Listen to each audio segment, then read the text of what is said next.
हरे कृष्ण कृष्ण कृष्ण हरे हरे, हरे राम राम राम हरे हरे, हरे कृष्ण कृष्ण कृष्ण हरे हरे, हरे राम राम राम हरे हरे। ओम अज्ञानतिमिरान्धस्य ज्ञानाञ्जनशलाकया चक्षुरुन्मिलितं येन तस्मै श्री गुरवे नमः। श्री चैतन्य मनोभीष्टं स्थापितं येन भूतले स्वयं रूप कदा मह्यं ददाति स्वपदान्तिकम्।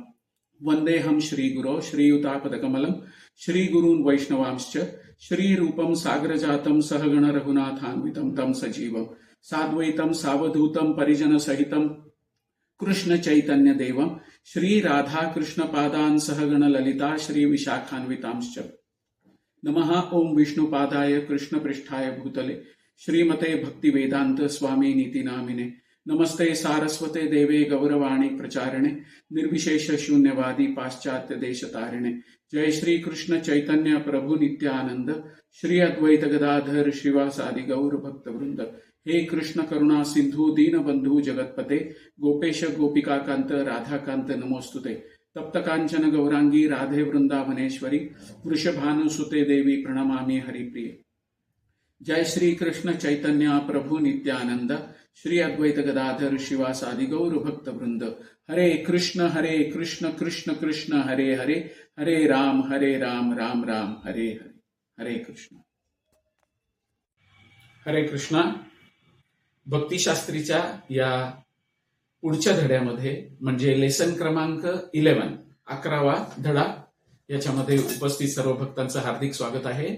आज आपण चर्चा करणार आहोत भगवद्गीता अध्याय 2 सांख्ययोग आणि श्लोक संख्या 60 ते 72 या श्लोकांवर आज आपली चर्चा होईल। त्याचबरोबर क्लोजबुक एक्झाम तयारी प्रश्न क्रमांक 31, 32 आणि 33 हेही आज आपण पाहणार आहोत। आणि या टॉपिकचं शीर्षक आहे स्थितप्रज्ञाचा स्तर आणि त्याच्यामध्ये क्लोजबुक एक्झाम तयारी प्रश्न क्रमांक 31 याच्यामध्ये मतपरह या शब्दाशी आधारित कोणाचं उदाहरण दिलं आहे आणि याचं उत्तर आपल्याला 61व्या श्लोकामध्ये मिळणार आहे। त्याचबरोबर 32वा प्रश्न असा आहे की आध्यात्मिक पतनाचे 8 स्तर स्पष्ट करायचे आहेत आणि याचं उत्तर आपल्याला 62 आणि 63 या श्लोकामध्ये मिळणार आहे। 33वा प्रश्न असा आहे ब्रह्मनिर्वाण मृच्छती या शब्दाचा काय अर्थ आहे आणि याचं उत्तर आपल्याला 72व्या श्लोकामध्ये मिळणार आहे। तर 60 नंबरचा जो श्लोक आहे तिथपासून आपण सुरुवात करूया। श्लोक वाचतो मी। यततोऽपि कौन्तेय पुरुषस्य विपश्चितः इंद्रियाणि प्रमाथीनि हरन्ति प्रसभं मन। इंद्रिय इतकी प्रबळ आणि उच्छृंखल आहेत की हे अर्जुना इंद्रियांना ताब्यात ठेवण्याचा प्रयत्न करणाऱ्या विवेकी पुरुषाच्या मनाला सुद्धा ती बळजबरीने ओढून नेतात। तर या संदर्भामध्ये श्रील प्रभुपाद तात्पर्यामध्ये खूप महत्वाचे मुद्दे सांगतायत। तर आपण पाहूया श्रील प्रभुपाद आपल्याला कशा पद्धतीने मार्गदर्शन करतायत ते। सर्वात पहिला मुद्दा ज्ञानी। असे अनेक विविध ज्ञानी ऋषी तत्वज्ञानी अध्यात्मवादी आहेत जे इंद्रियांवर विजय मिळवण्याचा प्रयत्न करतायत। आता इंद्रियांची ताकद हा मुद्दा जर आपण विचारात घ्यायचा म्हटला तर या ज्ञानी ऋषी अध्यात्मवादी तत्वज्ञानांच्या प्रयत्नांनी सुद्धा त्यांच्यातली सर्वात श्रेष्ठ अशी व्यक्ती सुद्धा क्षुब्ध मनामुळे भौतिक इंद्रिय उपभोगाला कधी कधी बळी पडू शकते। विश्वामित्र सौबरी मुनींसारखे महर्षी आणि परिपूर्ण असे योगी यांनी कठोर तपश्चर्या केली आणि योगाच्या आचरणाद्वारे इंद्रिय निग्रह करण्याचा प्रयत्न केला, पण तरी सुद्धा मेनकासारख्या अप्सरेच्या सौंदर्याने ते भुलवले गेले। अर्थातच जागतिक इतिहासामध्ये या अशा अनेक प्रकारच्या घटना आढळून येतात। आता इंद्रिय निग्रह हा जर मुद्दा बघायचा म्हटला तर पूर्णपणे कृष्ण भावना झाल्याशिवाय मन आणि इंद्रियांना नियंत्रित करणं अत्यंत कठीण आहे। आणि या संदर्भामध्ये आपण छान एक उदाहरण पाहू शकतो। महान संत यमुनाचार्यांचं उदाहरण.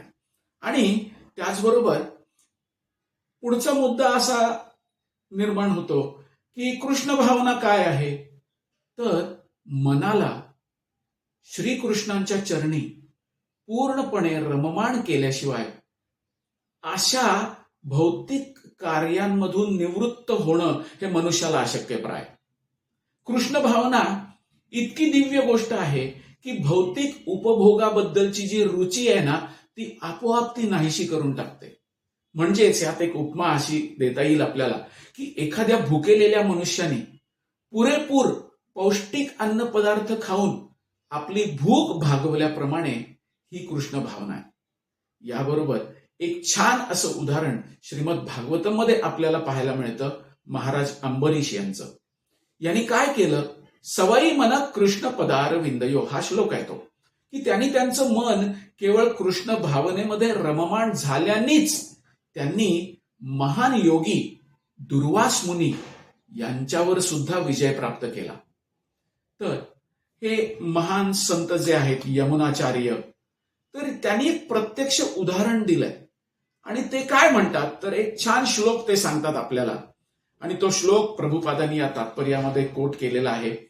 यदवदी मम चेतः कृष्ण पदार विंदे नवनव रसधामन्युदत्तम रंतुमासित तदविध बतनारी संगमे स्मर्यमाने भवती मुखविकारः सुष्ठु निष्ठीवनमच. याचा अर्थ असा आहे की माझे मन भगवान श्रीकृष्णांच्या चरणकमलांमध्ये रममाण झाल्यापासून आणि नित्य नवीन दिव्य रसाचं आस्वादन करीत असल्यापासून जेव्हा पण मी एखाद्या स्त्री बरोबर लैंगिक सुखाचा विचार करतो तेव्हा तात्काळ माझं मुख विकाराने भरून मी त्या विचारांवर थुंकतो. अशा पद्धतीचं स्टेटमेंट विधान श्री यमुनाचार्यांनी केलंय. आता यासाठी प्रत्येकाच्या जीवनामध्ये असा कठीण प्रसंग येतो, मग तो स्त्री असो किंवा पुरुष असो. अशा प्रसंगी आपल्या मनाशी आपण कशा रीतीने सामोरं जाऊ शकतो, तर असा आपल्या जीवनातला एखादा प्रसंग आठवायचा आहे आणि त्यावर आपली प्रतिक्रिया लिहायची आहे. हा तुमच्यासाठी होमवर्क आहे. तर तुम्हाला होमवर्क कळलेला आहे. हा जो प्रसंग आपण चर्चा केली. पुढचा श्लोक पाहूया, 61वा. आणि या श्लोकामध्ये कशा पद्धतीने मार्गदर्शन केलेलं आहे हे पण पाहूया. तानि सर्वाणि संयम्य युक्त आसीत मत्परः वशे हि यस्येंद्रियाणि तस्य प्रज्ञा प्रतिष्ठिता. जो इंद्रियांना पूर्णपणे वश करून त्यांचे संयमन करतो आणि आपली भावना माझ्यामध्ये दृढपणे स्थिर करतो त्याला स्थिर बुद्धियुक्त मनुष्य असं म्हटलेलं आहे. आता याचं विवरण पाहताना श्रील प्रभुपाद तात्पर्यामध्ये आपल्याला बरेचसे महत्वाचे मुद्दे देतात. तर ते मुद्दे असे आहेत की योग सिद्धीची परिपूर्णता म्हणजेच कृष्ण भावना. जोपर्यंत मनुष्य कृष्ण भावना भावित होत नाही ना, तोपर्यंत त्याला स्वतःच्या इंद्रियांना संयमित करणं मुळीच शक्य होणार नाही. आणि पूर्वीच सांगितल्याप्रमाणे दुर्वास मुनींनी काय केलं, तर मुद्दामून अंबरीश महाराजांशी भांडण उकरून काढलं आणि विनाकारण ते अहंकाराने क्रुद्ध झाले. आणि त्यामुळे काय झालं, ते आपल्या इंद्रियांना आवरू शकले नाही. पण त्याच्या उलट महाराज अंबरीश हे दुर्वासांसारखे श्रेष्ठ योगी नव्हते.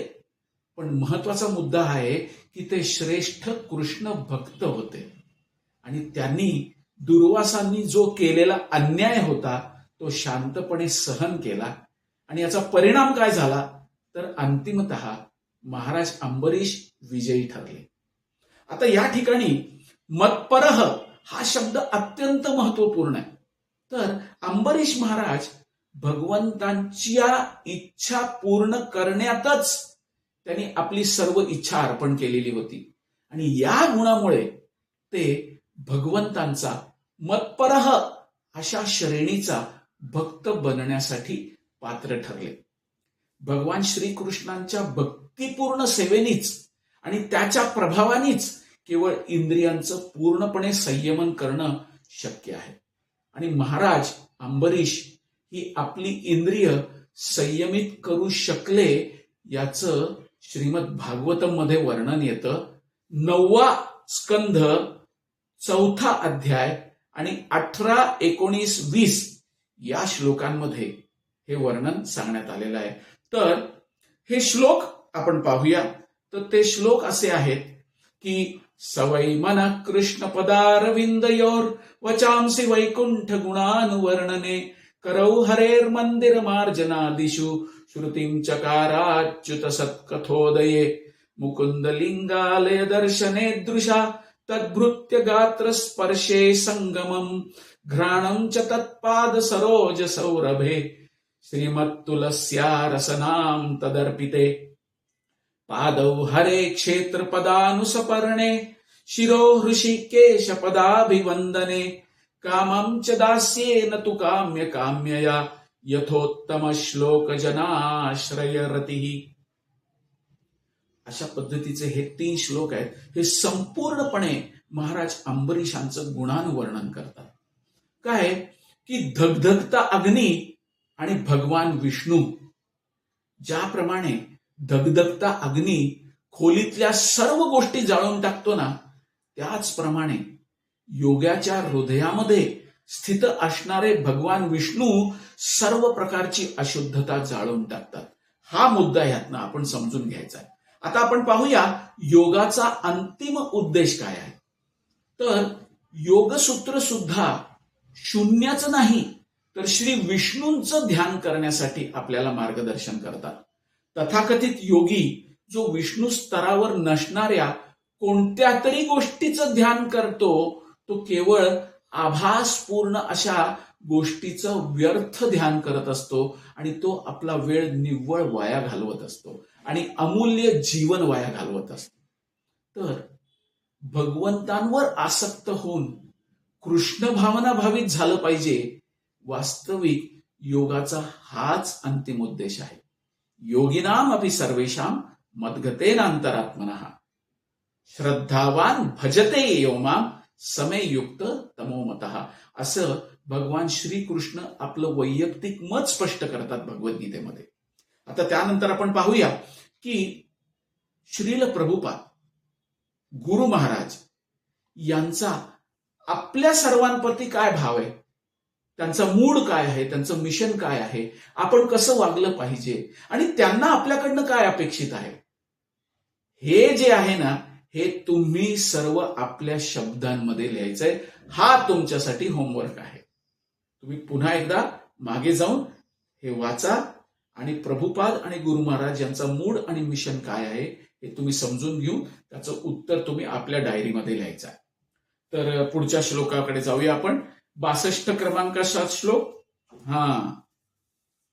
तर आध्यात्मिक पतनाच्या पायऱ्या इथनं सुरू होतात. ध्यायतो विषयान् पुंस संगस्तेषुपजायते संगात संजायते कामा कामा क्रोधोभिजायते. इंद्रिय विषयांचं चिंतन करत असताना मनुष्याची त्या विषयांच्या ठिकाणी आसक्ती वाढत जाते आणि अशा आसक्तीपासून काम उत्पन्न होतो आणि कामापासून क्रोधाचा उद्भव होतो. मागच्या श्लोकामध्ये आपण पाहिल्याप्रमाणे यमुनाचार्यांनी जो श्लोक सांगितला त्याच्यामध्ये भगवंतांचा प्रामाणिक भक्त जो आहे ना, तो सर्व भौतिक इंद्रिय उपभोग करण्याचं टाळतो. कारण त्याला भगवंतांच्या सान्निध्यात आध्यात्मिक आनंदाची उच्चतर गोडी प्राप्त झालेली असते. रसोवर्जम रसोप्यस्य परम दृष्ट्वा निवर्तते. हेच यशाचं रहस्य आहे. म्हणून जो व्यक्ती कृष्ण भावनेत नाहीये ना, तो कृत्रिम रीतीने इंद्रिय दमन करून त्यांना ताब्यात ठेवण्यामध्ये कितीही सामर्थ्यशाली जरी असला तरी शेवटी तो निश्चितपणे अपयशी होणार. कारण विषय सुखाचा अत्यल्प विचार सुद्धा त्याला इंद्रिय तृप्तीसाठी पुन्हा उद्युक्त करू शकतो. काय आहे, इंद्रियेत ना ही नैसर्गिकरित्या क्रियाशील असतातच आणि इंद्रियांना ना योग्य कार्यामध्ये निमग्न केलं पाहिजे आणि जर इंद्रियांना भगवंतांच्या दिव्य प्रेममयी सेवेमध्ये संलग्न जर केलं नाही तर ती निश्चितपणे भौतिक सेवेमध्ये संलग्न होणार. आता कृष्ण भावना ही भौतिक अस्तित्वाच्या या जंजाळातून मुक्त होण्याचा एकच मार्ग म्हणजे कृष्ण भावना भावित होणे. आता इंद्रिया विषयांच्या प्रभावाला वश होणे यासाठी एक शास्त्रामध्ये छान उदाहरण दिलेलं आहे. भगवान शिवजी हे जेव्हा ध्यानमग्न होते, पण जेव्हा पार्वतीनी त्यांना इंद्रिय सुखासाठी विचलित केलं तेव्हा शिवजी तयार झाले आणि याचा परिणाम म्हणून कार्तिकेयाचा जन्म झाला. पण आपण एक उदाहरण पाहू शकतो चैतन्य चरितामृतामध्ये की मायादेवी साक्षात ही भगवंतांची शक्ती आहे बरं का. दैवी ही येशा गुणमयी मम माया दुरत्यया. या मायादेवीने साक्षात हरिदास ठाकूर हे एक तरुण भगवत भक्त होते, पण मायादेवी त्यांच्यासमोर प्रकट झाली त्यांना विचलित करण्यासाठी, पण ती त्यांना विचलित करू शकली नाही. कारण का? भगवान श्रीकृष्णांच्या ठाई हरिदास ठाकूरांची आहेतुकी भक्ती असल्यामुळे मायादेवीने ही जी त्यांची परीक्षा घेतली ती त्यांनी सहजपणे पार पाडली. या उदाहरणांवरून आपण समजू शकतो. यानंतर आपण काय पाहायचंय तर आध्यात्मिक पतनाचे वेगवेगळे स्तर काय आहेत हे आपण पाहायचे आहेत आणि याचं वर्णन 62 आणि 63 या 2 श्लोकांमध्ये केलेलं आहे. तर हे स्तर तुम्ही अभ्यास करायचे आहेत, त्याच्यावर नोट्स काढायचे आहेत. हा तुमच्यासाठी होमवर्क आहे. आता आपण 63वा श्लोक पाहूया. 63व्या श्लोकामध्ये संपूर्णपणे नाश पतन कसं काय होऊ शकतं. क्रोधात भवती सम्मोह, सम्मोहात स्मृती विभ्रम, स्मृतिभ्रंशात बुद्धिनाशो, बुद्धिनाशात प्रणश्यती. क्रोधापासून सम्मोह निर्माण होतो, मोहापासून स्मृती भ्रमित होते, जेव्हा स्मृती भ्रमित होते तेव्हा बुद्धिनाश होतो आणि जेव्हा बुद्धिनाश होतो तेव्हा मनुष्याचं पुन्हा भौतिक अंधकूपामध्ये पतन होतं.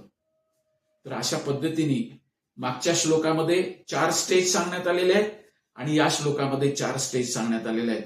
या 8ही स्टेज स्तर आध्यात्मिक पतनाचे तुम्ही होमवर्क म्हणून लिहून ठेवायचे आहे. तर आता आपण पाहूया की यशाचं रहस्य काय आहे. उच्चतर रसाची अनुभूती, रसोवर्जम रसोप्यस्य परम दृष्ट्वा निवर्तते. हे एकच कारण आहे जे सर्व इंद्रिय विषयांना संयमित करू शकते. आता वैराग्याची पूर्ण अवस्था युक्त वैराग्य म्हणजे काय तर कृष्ण भावना भावित मनुष्याला प्रत्येक गोष्टीचा उपयोग भगवंतांच्या सेवेमध्ये कसा करायचा याचं उत्तम ज्ञान असतं आणि म्हणून तो भौतिक प्रलोभनांना बळी पडत नाही. भक्त जाणतो की श्रीकृष्ण हे एकमेव परमभोक्ता आहेत, एकमेव पुरुष आहेत आणि त्यांना भक्तिभावाने अर्पण केलेलं सर्व काही ते ग्रहण करतात आणि म्हणून उत्तम अन्न पदार्थ बनवून भगवंतांना अर्पण केल्यानंतर भक्त ते शेष अन्न प्रसादम म्हणून ग्रहण करतात. आता आपण पाहू फल्गु वैराग्य म्हणजे ज्यांना कृष्ण भावनेचं ज्ञान नाही ते कृत्रिमरित्या भौतिक गोष्टी टाळण्याचा प्रयत्न करतात आणि परिणामी जरी त्यांना भौतिक बंधनातनं मुक्त होण्याची इच्छा जरी असली ना तरी ते वैराग्याची पूर्ण अवस्था प्राप्त करू शकत नाहीत. त्यांचं हे जे तथाकथित वैराग्य आहे ना याला फल्गु वैराग्य किंवा गौण स्तरावरचं वैराग्य म्हटलं जातं. आणि असा जीव मोक्षाच्या जरी अंतिम स्तरावर पोचला तरीही भक्तिपूर्ण सेवेचा आधार त्यांनी घेतलेला नसल्यामुळे त्या स्तरावरनं सुद्धा त्याचं पतन होतं. हा ह्याच्यातला महत्वाचा मुद्दा आहे या श्लोकातला. आणि श्रील प्रभुपादांनी आपल्याला एकदम छान पद्धतीने मार्गदर्शन केलंय. तर आता आपण पाहूया श्लोक संख्या 64.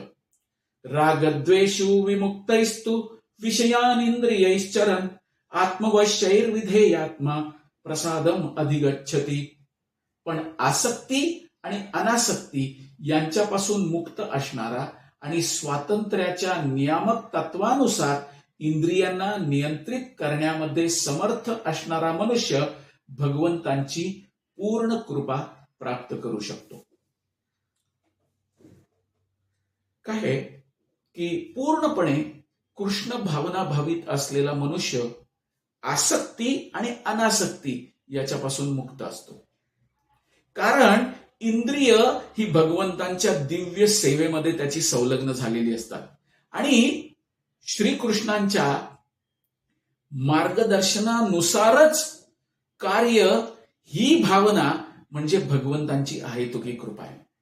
तर कृष्ण भावना भावित मनुष्याला केवळ आणि केवळ श्रीकृष्णांच्या संतुष्टीमध्येच इंटरेस्ट असतो किंवा त्यामध्येच त्याला आस्था असते. बाकी कुठल्याही गोष्टीत तो इंटरेस्टेड नसतो. एखादा कृत्रिम पद्धतीने बाह्यतः इंद्रियांचं नियंत्रण करू शकेल, पण इंद्रिय जोपर्यंत भगवंतांच्या दिव्य भक्तिमय पूर्ण सेवेमध्ये संलग्न जोपर्यंत होत नाहीत ना, तोपर्यंत कुठल्याही क्षणी पतन होण्याचा धोका हा कायमस्वरूपी राहतो. हे आपण समजून घेतलं पाहिजे. हा या श्लोकातला महत्वाचा मुद्दा आहे. आता आपण पाहूया 65वा श्लोक. प्रसादे सर्व दुःखानां हानिरस्योपजायते प्रसन्न चेतसो ह्याशु बुद्धी पर्यवतिष्ठते. याप्रमाणे संतुष्ट झालेल्या म्हणजे कृष्ण भावनेमध्ये व्यक्तीसाठी भौतिक अस्तित्वाचे त्रिविध ताप नाहीसे होतात आणि अशा प्रसन्न अवस्थेमध्ये व्यक्तीची बुद्धी लवकरच स्थिर होते. श्रीमद भागवतम स्कंद 1 अध्याय 4 श्लोक संख्या 28, 29, 30 आणि 31 यामध्ये अतिशय छान पद्धतीचं वर्णन करण्यात आलेलं आहे. आणि तुमच्यासाठी हा होमवर्क आहे की हे 4ही श्लोक तुम्ही श्रीमद भागवतम मधले वाचायचे आणि प्रभुपादांचं तात्पर्य सुद्धा वाचायचंय. काय आहे, व्यासदेवानी सर्व वैदिक साहित्याची रचना करून सुद्धा ते समाधानी झाले नव्हते. कारण त्यांनी भक्ती या विषयावर काहीच लिहिलेलं नव्हतं. म्हणून त्यांचे गुरु श्री नारद मुनी यांच्या सांगण्यावरून त्यांनी श्रीमद भागवतमची रचना केली, ज्याच्यामध्ये भगवंत आणि भगवंतांचे भक्त यांच्या लीलांचं अतिशय सुंदर विवरण करण्यात आलेलं आहे. आणि जेव्हा व्यासदेवांनी श्रीमद भागवतम संकलित केलं, पूर्णपणे कंपाईल केलं, आणि तेव्हा ते संपूर्णपणे संतुष्ट झाले. तर या 65व्या श्लोकामध्ये हा एक महत्वाचा मुद्दा आहे आणि तुम्हाला होमवर्क पण दिलेला आहे. तो होमवर्क तुम्ही न विसरता करायचा आहे. आता आपण पाहूया श्लोक संख्या 66, 67 आणि 68. तर 66वा श्लोक असं सांगतो की नास्ति बुद्धिरयुक्तस्य न चायुक्तस्य भावना न चाभावयतः शांती अशांतस्य कुतः सुखम. जो भगवंतांशी संबंधित नाही म्हणजे जो कृष्ण भावनेत नाही, त्याच्याकडे दिव्य बुद्धी असू शकत नाही किंवा त्याचं मन स्थिरही असू शकत नाही. दिव्य बुद्धी आणि स्थिर मनाशिवाय शांती प्राप्त होण्याचा प्रश्नच नाही. आणि शांती वाचून सुखप्राप्ती कशी काय होऊ शकणार. पुढचा श्लोक आहे 67वा. इंद्रियाणाम हि चरताम यन्मनोनु विधीयते तदस्य हरतीम प्रज्ञा वायुर्नावम इवांभसी. ज्याप्रमाणे सोसाट्याच्या वाऱ्याने पाण्यातील नाव इतस्ततः ओढून नेली जाते, त्याचप्रमाणे भरकटणाऱ्या कोणत्याही एका इंद्रियावर मन केंद्रित जर झालं तर ते इंद्रिय मनुष्याची बुद्धी हरण करतं. त्यानंतर 68वा श्लोक. तस्माद्यस्य महाबाहो निगृहीतानि सर्वशः इंद्रियाणींद्रियार्थेभ्य तस्य प्रज्ञा प्रतिष्ठिता. म्हणून हे महाबाहू अर्जुन, ज्याची इंद्रिय विषयांपासून नियंत्रित केलेली असतात त्याची बुद्धी निश्चितपणे स्थिर झालेली असते. आता या संदर्भामध्ये श्रील प्रभुपाद अतिशय चांगल्या पद्धतीने आपल्याला त्यांच्या तात्पर्यामध्ये मार्गदर्शन करतायत. काय आहे, जोपर्यंत मनुष्य कृष्ण भावना भावित होत नाही ना, तोपर्यंत त्याला शांतीच्या प्राप्तीची सुतराम शक्यता नाही. म्हणून 5व्या अध्यायात सांगितलेलं आहे, ज्याला पीस फॉर्म्युला किंवा शांती सूत्र असं म्हटलं जातं. भोक्ताराम यज्ञ तपसाम सर्व लोक महेश्वरम सुहृदम सर्वभूतानाम ज्ञात्वा माम शांतिमृच्छति. जेव्हा एखादा मनुष्य जाणतो की तप, यज्ञ यांच्या सर्व शुभ फळांचे श्रीकृष्ण हेच केवळ परमभोक्ता आहेत, संपूर्ण प्राकृत सृष्टीचे स्वामी सुद्धा तेच आहेत आणि सर्व प्राणी मात्रांचे ते खरे मित्र आहेत, खरे हितचिंतक आहेत. ह्या 3 गोष्टी जेव्हा एखादी व्यक्ती जाणते तेव्हा त्या व्यक्तीला वास्तविक शांतीची प्राप्ती होते, अन्यथा कोणालाही शांतता प्राप्त होणार नाही. आता कृष्ण भावना ही एक स्वयंप्रकाशित शांत स्थिती आहे आणि जी केवळ पूर्ण पुरुषोत्तम भगवान श्रीकृष्ण यांच्याशी संबंध ठेवल्यानेच प्राप्त होऊ शकतं. आणि जो भगवंतांशी संबंधित नाही त्याच्याकडे दिव्य बुद्धी असू शकत नाही किंवा त्याचं मन स्थिर असू शकत नाही. दिव्य बुद्धी आणि स्थिर मनाशिवाय शांती प्राप्त होण्याची शक्यता नाही आणि शांती वाचून सुख कसं काय प्राप्त होणार. त्याचबरोबर ज्याप्रमाणे सोसाट्याच्या वाऱ्याने पाण्यातली नाव इतस्ततः ओढून नेली जाते, त्याचप्रमाणे भरकटणाऱ्या कोणत्याही एका इंद्रियावर, आपल्याला 5 ज्ञानेंद्रिय आहेत, त्याच्यातल्या कुठल्याही एका इंद्रियावर जर आपलं मन केंद्रित झालं ना, तर ते एकमेव इंद्रिय सुद्धा मनुष्याच्या बुद्धीची वाट लावू शकते किंवा त्याची बुद्धी हिरावून घेतली जाऊ शकते. आणि कसं आहे, जोपर्यंत सर्व इंद्रिय भगवंतांच्या सेवेत संलग्न होणार नाहीत आणि तर त्याच्या मागे एखादं इंद्रिय सुद्धा विषय भोगामध्ये रत होण्याचा प्रयत्न करत असेल किंवा झालेला असेल तरी सुद्धा दिव्य प्रगती पथावरून व्यक्तीला ते मार्गभ्रष्ट करू शकतं. म्हणून अंबरीश महाराजांनी आपल्याला एक मस्त फॉर्म्युला दिलाय. मागच्या 3 श्लोकात आपण तो पाहिलेला आहे. सवई मन कृष्ण पदारविंदयो. तर अंबरीश महाराजांच्या चरित्रात सांगितल्याप्रमाणे सर्वच्या सर्व इंद्रिय कृष्ण भावनेमध्ये निमग्न करणं हे अत्यंत आवश्यक म्हणण्यापेक्षा मी तर म्हणेन अनिवार्य आहे, मॅन्डेटरी आहे. कारण मनाला नियंत्रित करण्याची तीच एकमेव योग्य प्रक्रिया आहे. आता आपण पाहू, साधक किंवा मोक्ष प्राप्तीसाठी योग्य परीक्षार्थी कोण? तर कृष्ण भावनेद्वारे एखाद्याची बुद्धी वास्तविकपणे स्थिर होऊ शकते. या कलेचं आचरण एखाद्या साधकाने प्रमाणित आणि प्रामाणिक गुरु शिष्य परंपरेतनं येणाऱ्या आध्यात्मिक गुरुच्या मार्गदर्शनाखाली केलं पाहिजे. आणि केवळ कृष्ण भावनेद्वारे किंवा सर्व इंद्रियांना भगवंतांच्या दिव्य भक्तिपूर्ण सेवेमध्ये युक्त करूनच इंद्रिय तृप्तीचे जे आवेग असतात ना त्यांना नियंत्रित करणं शक्य आहे.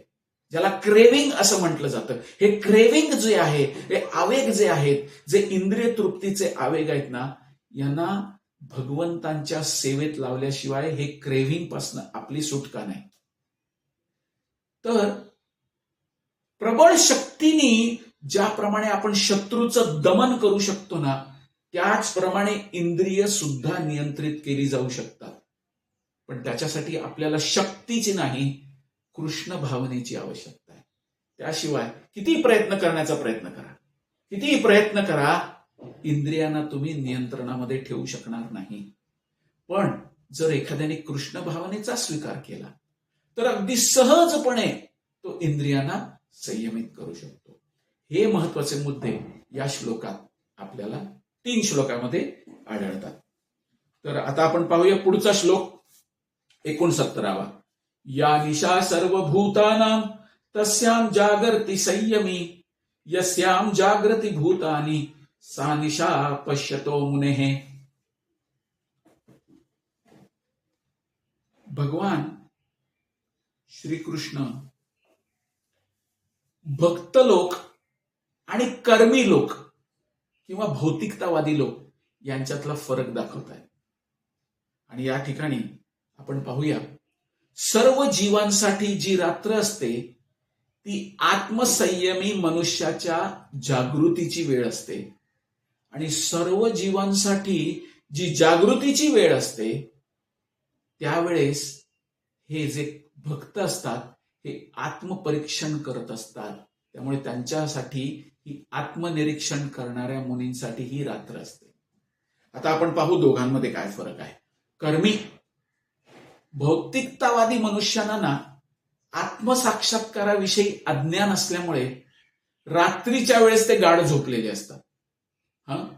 आणि भौतिक कर्म करणारा मनुष्य आत्मसाक्षात्काराच्या बाबतीत अतिशय उदासीन आणि निद्रिस्त असल्यामुळे विविध प्रकारची इंद्रिय सुखांची स्वप्न तो पाहत असतो आणि त्याच्या निद्रावस्थेमध्ये त्याला कधी कधी आनंद आणि कधी कधी दुःखाची प्राप्ती होत असते. पण याच्या विरुद्ध कृष्ण भक्त असतात. आत्मनिरीक्षक मुनी जो आहे ना तो दक्षपणे जागृत असतो. कशाबद्दल? आध्यात्मिक संस्कृतीमधील यथावकाश प्रगती याच्यामुळे त्याला दिव्य आनंद प्राप्त होत असतो. आणि आत्मपरीक्षण करणारा मनुष्य भौतिक सुख आणि दुःख याच्या बाबतीत तो नेहमी उदासीन असतो. आनंद प्राप्त झाला तर तो हर्षित होत नाही, दुःख प्राप्त झाला तर तो हतबल पण होत नाही. तो भौतिक परिस्थितीमुळे अजिबात विचलित न होता आपल्या आत्मसाक्षात्काराच्या कार्यामध्ये कायम निमग्न असतो. हा महत्वाचा मुद्दा या श्लोकातून आपल्याला प्राप्त होतो. आता आपण पाहूया 70वा श्लोक. पुढचा श्लोक याच्यामध्ये अतिशय छान श्लोक आहे. आपूर्यमाणम अचलम प्रतिष्ठम समुद्रमाप प्रविशन्ति यद्वत् तद्वत् कामाय प्रविशन्ति सर्वे सशांतिमाप्नोति न कामकामी. ज्याप्रमाणे समुद्र हा नेहमी भरत असूनही शांत असतो त्याप्रमाणे जो मनुष्य समुद्र अव्याहतपणे प्रवेश करणाऱ्या नदी रूपांच्या इच्छांच्या प्रवाहाने विचलित होत नाही, केवळ तोच शांती प्राप्त करू शकतो. आणि अशा इच्छा तृप्त करण्यासाठी जो झगडतो त्याला शांती प्राप्त होत नाही. या ठिकाणी अतिशय सुंदर उदाहरण दिलेलं आहे भगवंतांनी.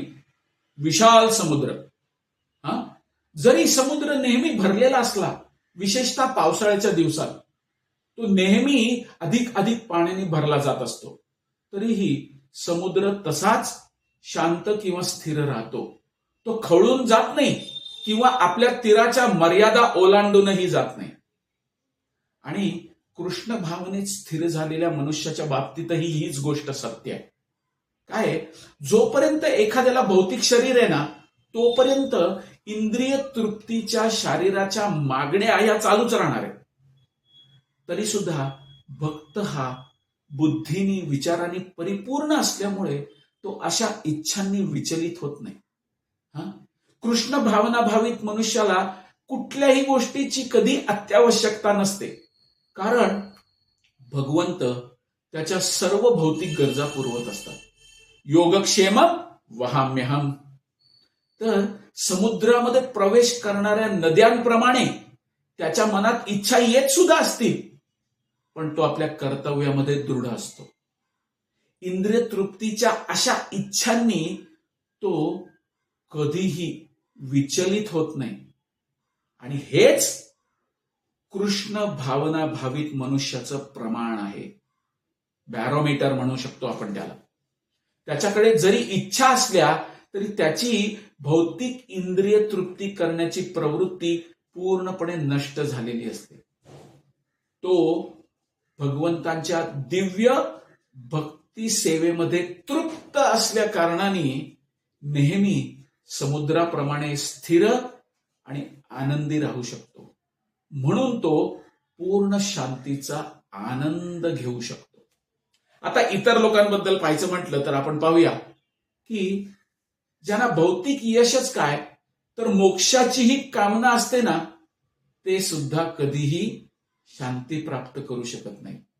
मुमुक्षु, सकामकर्मी, सिद्धींची प्राप्ती करण्यामागे लागलेले योगी हे त्यांच्या अतृप्त इच्छांमुळे कधीही सुखी होऊ शकत नाही. या संदर्भात अतिशय छान श्लोक चैतन्य चरितामृतामध्ये कोट केलेला आहे.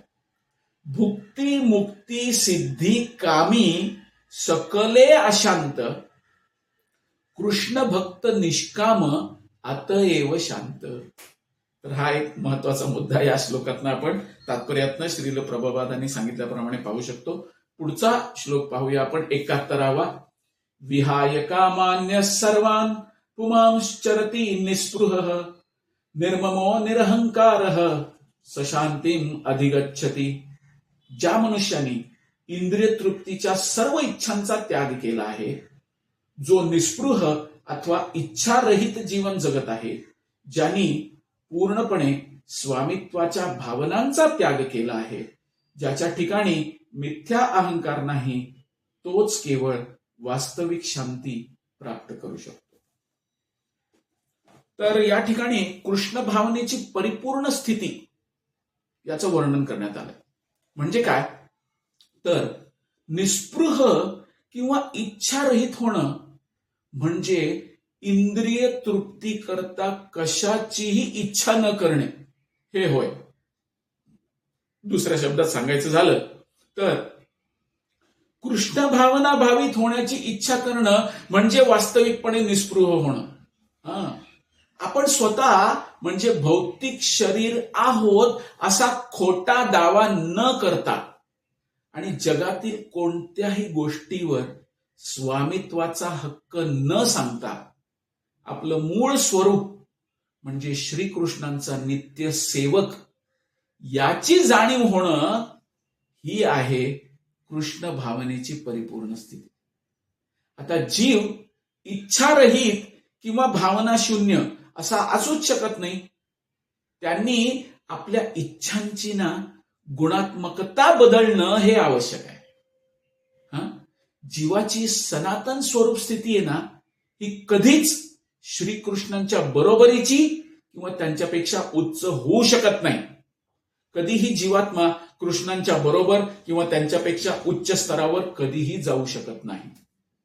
आणि वास्तविक निस्पृहपणा म्हणजे काय तर इच्छा नष्ट करण्याचा कृत्रिम प्रयत्न न करता श्रीकृष्णांची संतुष्टी करण्यासाठी प्रयत्नशील होणे याला निस्पृहता असं म्हटलंय.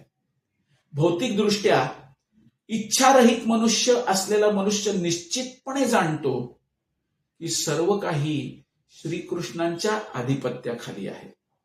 आणि या ठिकाणी अतिशय चांगला संदर्भ आपण पाहू शकतो. श्री ईशोपनिषदमध्ये हा एक संदर्भ येतो. ईशावास्यम इदम सर्वम यत्किंचम जगत्याम जगत तेन त्यक्तेन भुंजिता मा गृध कस्य स्विदधनम. म्हणून भक्त जो असतो ना, तो कोणत्याही गोष्टीवर आपल्या मालकीचा खोटा दावा कधीही करत नाही. आणि हे ज्ञान, हे जे दिव्य ज्ञान भगवंत इथे सांगतायत, हे आत्मसाक्षात्कारावर आधारित ज्ञान आहे.